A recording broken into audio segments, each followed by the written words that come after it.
Welcome to The Storytellers, the radio show and podcast that features those who choose to leave their mark on the world through the art of story. I'm your host, Grace Salmon. I look forward to our time together today. Now, let's meet our storyteller. Welcome to episode 98 of The Storytellers with C. Evan Stewart and the man nobody knew.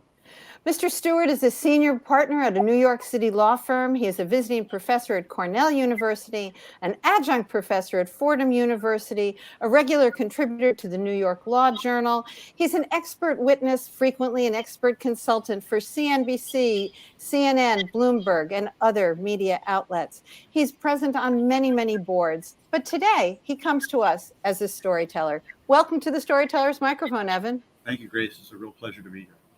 It's wonderful to have you. I have so many guests who do fiction and nonfiction, and I would tell you that I probably write more nonfiction than I do fiction, so it's really a pleasure to have you. Tell me, though, why this story now?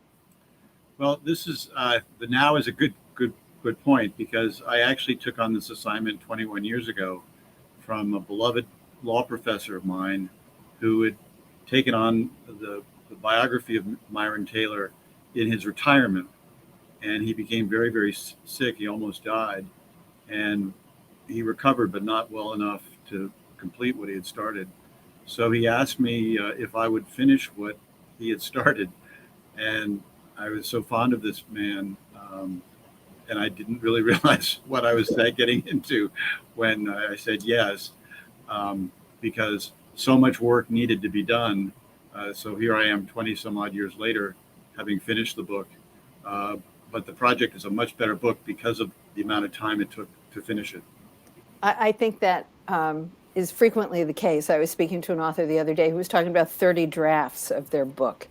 So tell us about the man nobody knew. I absolutely am enthralled with the book. It is Myron Taylor, the man nobody knew. I love everything about it, including the cover and how it wraps around. Brilliantly done. Tells us instantly that he was also involved in the Vatican, but he was involved in so much more. What a fascinating man. Tell us about him. So even before we get to the Vatican and his diplomatic career, he has an amazing business career. Almost everything he touched turned to gold. So literally from a very small town in upstate New York, he transforms himself and becomes literally what people call the czar of the textile industry. He completely takes over and transforms the textile industry. Then, having made a fortune in that, he was a relatively young man, decides, well, why not enjoy all this money I have? And so he retires. And that's essentially the early part of the 20s.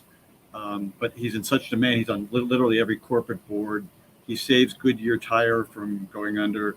He merges the two biggest banks in New York. And that's in his, quote, retirement. Then in 1927, his very good friend, J.P. Morgan, literally begs him to save U.S. Steel, which he literally does. He literally saves U.S. Steel, takes it through the Depression, and it emerges from the Depression as the world's most important, largest commercial enterprise. He then thinks, okay, I've done my part. I'm going to retire a second time and enjoy life and his vast wealth. And then the phone rings, and it's his friend Franklin Roosevelt.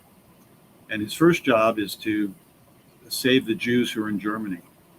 And incredibly, Myron Taylor reaches a written agreement with the Nazis to get 150,000 Jews out of Germany with their families to follow. Just amazing. Unfortunately, Germany invades Poland, World War II happens, and that doesn't come to fruition. Then, literally on the eve of Christmas, 1939, the phone rings again, and it's his friend Franklin Roosevelt asking him to take on another job, which is to be his, the words are his ambassador extraordinary, close quote, to the Vatican. And in that role, he's at the heart of 7 or 8 of the most important geopolitical issues of World War II. It's absolutely an astonishing story because Myron Taylor wanted no credit for anything that he did, which is why he is the man nobody knew. But I'm always fascinated when you say, well, his friend Franklin Roosevelt, his friend J.P. Morgan. I think there was this time, I believe, and you can correct me, in this period of American history where all this wealth knew each other and was connected and supported sometimes very philanthropic causes, and to broker this deal to help produce it out of Germany. Is that the correct assumption of this? I don't want to call it the golden age of America, but this very connected age? It's partly right and respectfully partly not right. So yes, all these people did know one another. They didn't necessarily all like each other, though. Okay. And that's the difference with Myron Taylor. Is Taylor the key to his success, or besides his brilliance, is number one, he's very much a 19th century Victorian gentleman with all that entails. But he also had a very distinctive trait, which very few people had then, and virtually nobody has now, which is the ability to sit down with the other person and listen to them and listen closely, because he didn't always assume he was right. Maybe the other fellow had a reason for why he had his view, and maybe by talking to him, listening to him as opposed to shouting at him and trying to dominate him, he could come to some sort of agreement with that person. And that was a critical factor in his success in business, and it carried over into his diplomacy. The ability to listen, to empathize with the other person's point of view, and to try to come to an accommodation with it. Again, think of someone in public life that describes today. It's hard to think of anyone in particular, but that was a key to his success, no doubt about it. So it wasn't just the fact he was wealthy and knew all these people. Yes, that's true. But let me give you another example. In the Roosevelt administration, very high-powered, charging people who really often hated each other. So the Secretary of State hated the Undersecretary of State, and the Undersecretary of State hated the Secretary of State. They both loved Myron Taylor. Okay. An important trait for all of us to learn. When I was going through the book, I mean, the number of lives that are you've already talked about Roosevelt, J.P. Morgan, Franco, Mussolini.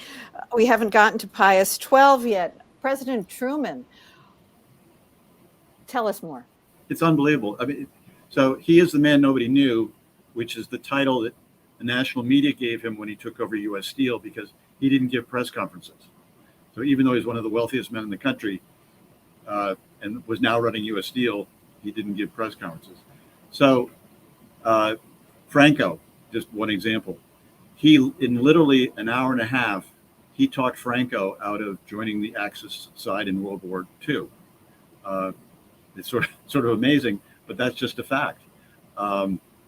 Winston Churchill, he is critically involved in the what Roosevelt ultimately declares as the unconditional surrender policy. And there's an amazing dinner at Churchill's, the Prime Minister's home at 10 Downing Street in London, where Taylor comes back from the Vatican explaining that the Vatican will play ball with an unconditional surrender policy, which he has brokered with the Pope.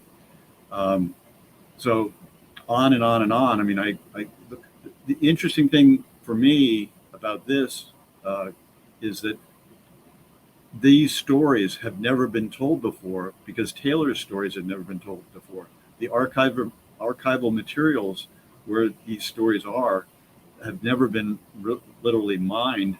And so this book is replete over and over and over again with things people have never known about, very famous people that changed World War II and literally changed the world we live in today. That was something that really struck me in the book. You may have the most well-documented footnote, annotated nonfiction I have ever had the privilege of reading. It's better than a doctoral dissertation. So the amount of research that you had to do, had to be daunting. And a lot of it, I guess, was at Cornell, which was Mr. Taylor's alma mater as well. Yes, well, that was part of my professor's inducement. He thought all of the Taylor papers were at Cornell. That turns out not to be. That is Mr. Taylor's alma mater. That's not true. The Taylor papers are also at the Roosevelt Library, the Truman Library, the Library of Congress, the Library of Congress Annex. The Baker Library at Harvard has important papers, the Columbia Oral History Project here in New York, and of course the Vatican archival materials, which have been released over time, bit by bit by bit by bit.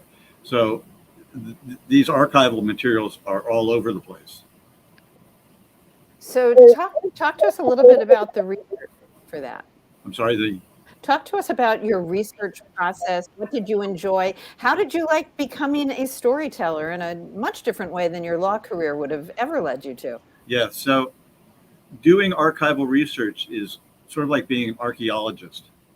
You're digging in the ground under one pyramid and you find a jar or whatever you find, but the top of the jar is missing. You think, well, the top of the jar must be around here somewhere. But then you keep digging, and 500 yards away or a mile away, you find the other piece of the puzzle. That's sort of what archival research is in a project like this. I would find something at Cornell and then find the other part of it in the National Archives.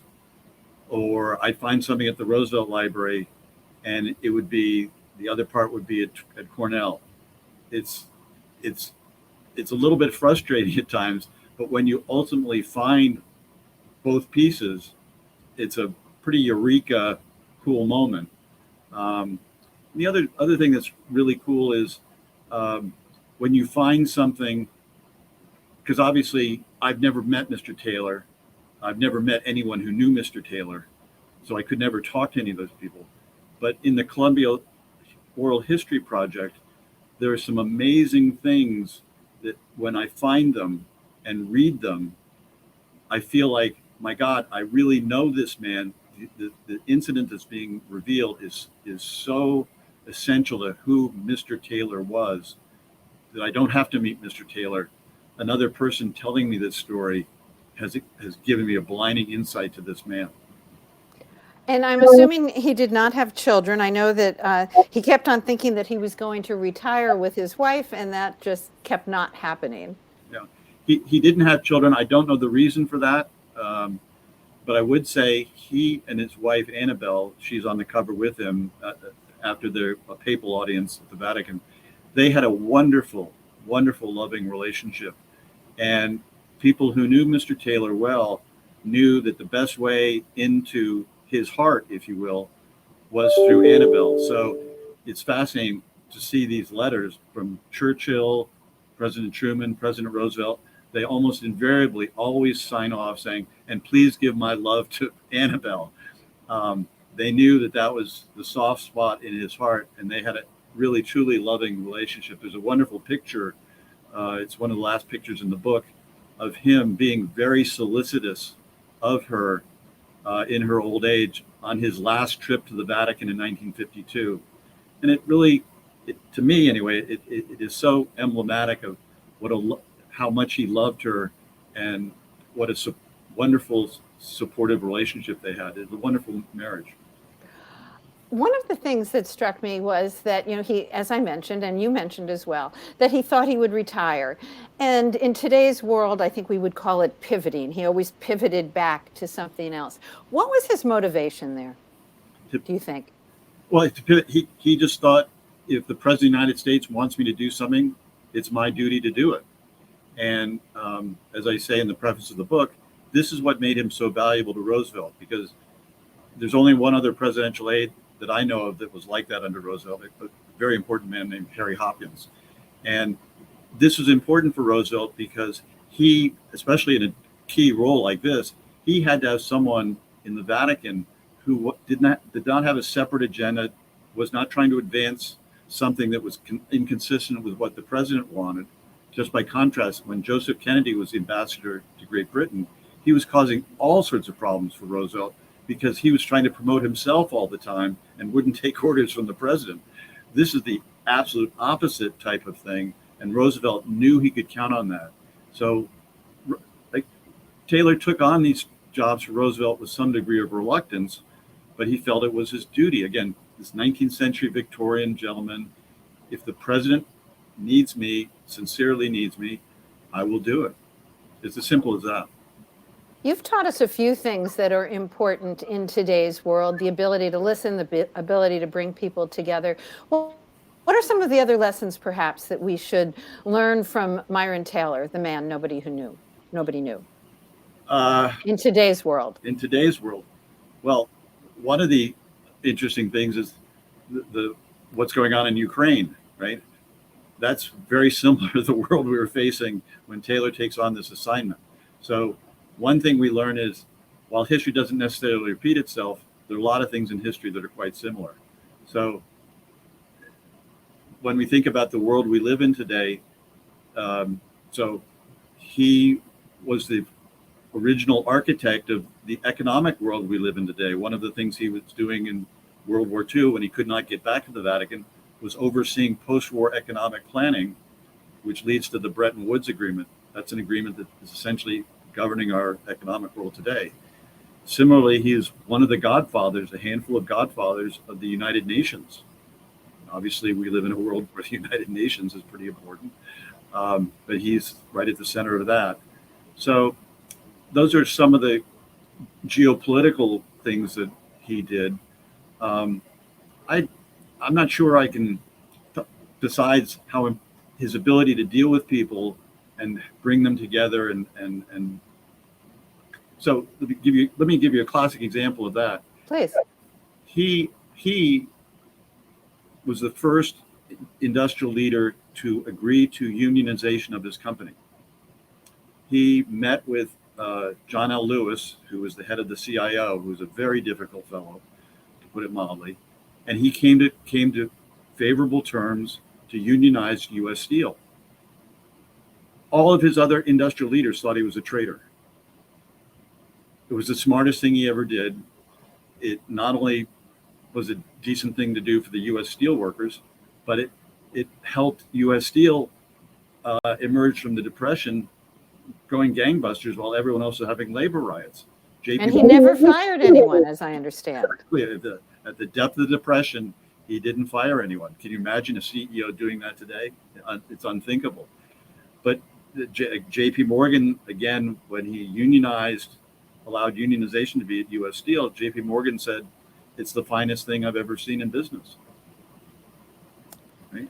So much inspiration comes from this book.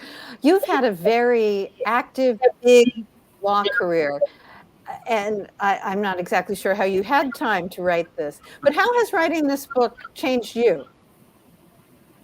Well, it's made me realize some mistakes I've made along the way. I wish I were a better person like Mr. Taylor, the ability to sit down and be more empathetic with people. I think I've learned a lot from that. It's probably too late in my career to be as effective now as I could have been, say, 20 or 30 years ago. But I've learned from that. I'm not sure. I mean, I have a great deal more. So let me give you one example. I don't know whether this is true today, but I had no idea how complicated and complex the Catholic Church was in 1930 and 1940, not just in Rome, but in the United States. The political issues, the doctrinal issues, just unbelievable. And not everyone was rowing the boat in the same direction, to put it mildly. It's an amazingly complex thing, which was fascinating to try to untangle. Like, why was the Bishop of Detroit not getting along with the Bishop of Chicago and the apostolic delegate in Washington? And why weren't these people following orders from the Vatican? I mean, it's just like, and Taylor's right in the middle of all these people trying to advance Roosevelt's ball forward. So those are things I've learned so much in doing this. I I thought, a pretty strong historical background before, but that was interesting to me. Watching Franklin Roosevelt manipulate people, I always knew he was a very skillful president, but he was a master of this art. And the Taylor appointment to the Vatican is like, wow, he's doing like 12 different, he never did a thing for one reason. He did the Taylor thing for like 12 different reasons. And he had a famous saying, I don't want my left hand to know what my right hand is doing. So it's just fascinating to see this process as he's making these decisions and bouncing. It's like a pinball. He's bouncing the ball off of different walls, knowing where he wants the ball ultimately to end up. And of course, that's where it all ends up. So watching that happen as I'm pouring through the archives and then having the fun of writing it was fun. Well, I'm so glad you wrote it. I think it's a brilliant book with so many lessons for us. It's the man, Myron Taylor, the man nobody knew. Mr. Evan Stewart, thank you for being here with me on The Storytellers today. Grace, thank you so much. It's been a real pleasure and an honor. Take care. Thank you, everybody. That concludes this episode of The Storytellers. I'm so glad you could be part of the story today. I hope you share the stories, tell your own, and come back for another episode, because when our stories are told, everything changes. I'm Grace Salmon.